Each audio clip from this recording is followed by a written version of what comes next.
भारत और भारतीयता की विस्मृति के दौर से गुजर रहा था, गुलामी की कालखंड से गुजर रहा था, तब शिकागो की धर्म सभा में इसी परंपरा में पैदा हुआ एक सन्यासी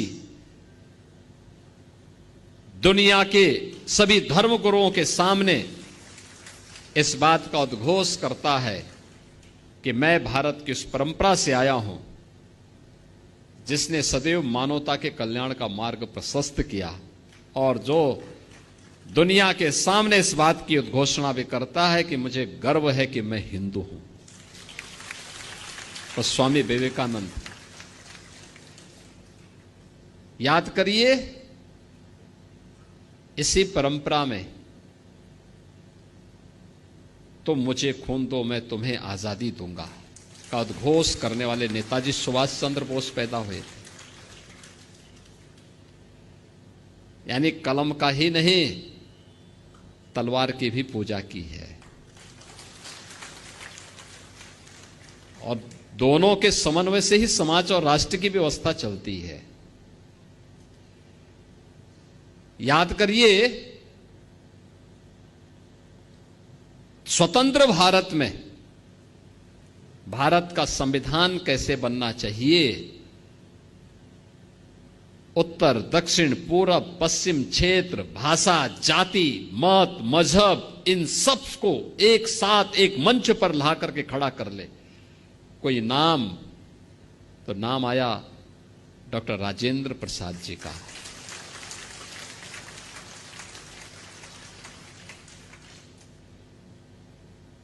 डॉक्टर राजेंद्र प्रसाद जी का। स्वतंत्र भारत में बार बार दुश्मनों के द्वारा किए जा रहे हमलों का जवाब देने के लिए कैसा प्रधानमंत्री चाहिए, तो लाल बहादुर शास्त्री ने 1965 में पाकिस्तान को नाकों चने चबवा करके स्वतंत्र भारत में पाकिस्तान को उसकी औकात दिखाने का काम भी किया था।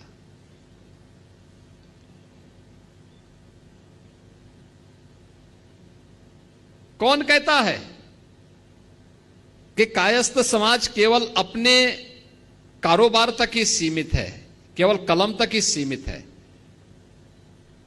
1975 में जब लोकतंत्र का गला घोंटने का काम किया था, तब जयप्रकाश नारायण जी आगे आए थे, क्रांति का संघनाद उन्होंने किया था। और जब लोग ये बोलते थे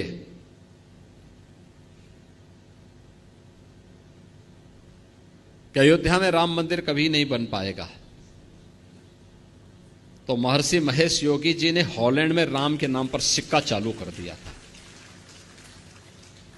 यानी भारत से बहुत दूर हॉलैंड में उन्होंने भगवान राम के नाम पे ही करेंसी जारी कर दी।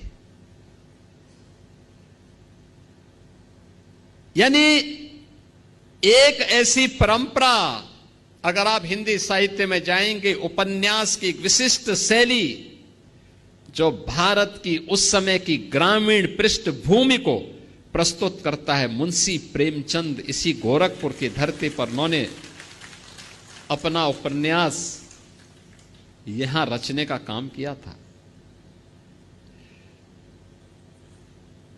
कौन से ऐसा क्षेत्र है, एक लंबी फेरस्त है। मैं जब अंदर इंटर कर रहा था तो मैं देख रहा था उन सभी महापुरुषों के चित्र लगे हुए थे।